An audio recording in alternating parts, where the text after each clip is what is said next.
ci gannaaw vidéo bi ma def wan naa leen pôle bu dënga boobu ak naka la mel wax naa fa naka la nit yi sonnee ci boor bi tali bi ñuy defar ñu ne 2 years almost gis ngeen ni mel of course people are struggling fii su tawee ñi dëkkee boor bi muy Costa Road Burusu bi am Sukuta am Yundum place yi nga xam ne road construction ci ñu ngi go on foofu I feel sorry for the people who commute on a daily basis to these places. Now just see this back way and imagine this side road. At least waroon nañ ko mun a pave much better for the people and their cars. waaye moo tax Gambia ku fi amee moto may ko 6 months moto bi lum SS mu nekk feeraay dara waralut ko ngir yoon yu bon yi nii. And these are things that need to be considered because people struggle so hard to buy their cars and stuff. So su ko defee yenn place soo fa demee even balaa nawet bi di door sax da nga gis yoon yi naka la bonee and I'm only imagining benn yoon rek la fi taw su tawee nii ñaar ñetta ñeneenti yoon fii ba August I don't know how it will be anymore but this is very ridiculous and something needs to be done about it. waaw ndax lii nekkul right waroon nañoo consider defaral nit yi temporary road that could be used waaye dañ ko just gratte nii rek and left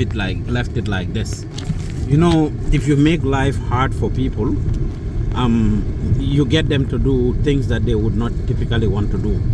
soo méttilee dara pour nit ñi nga teg leen coono ak fitna rek dina tax nit ñi def luñ warta def. te typical exemple mooy yoon bi comme ni mel nii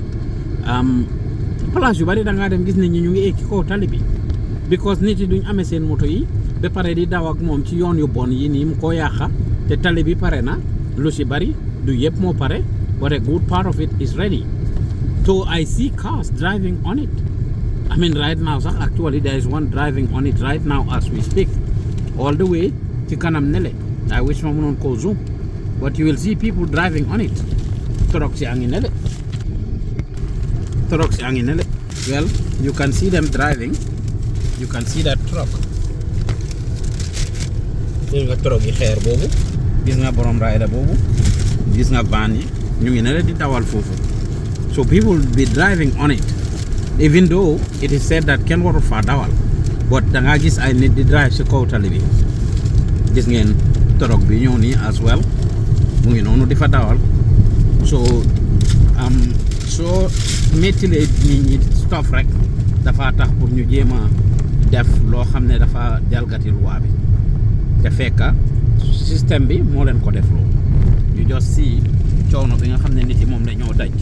fii nii pour am a convenient lifestyle. Gambia loo capte soo amee xaalis sax du tere nga struggle dëkk boo xam ne nag dañoo notante dañoo take pride in yaaxante dañoo take pride in toroxalante wala pour mettil things yi on each other pour mu dem kanam dina xaw a jafe bu baax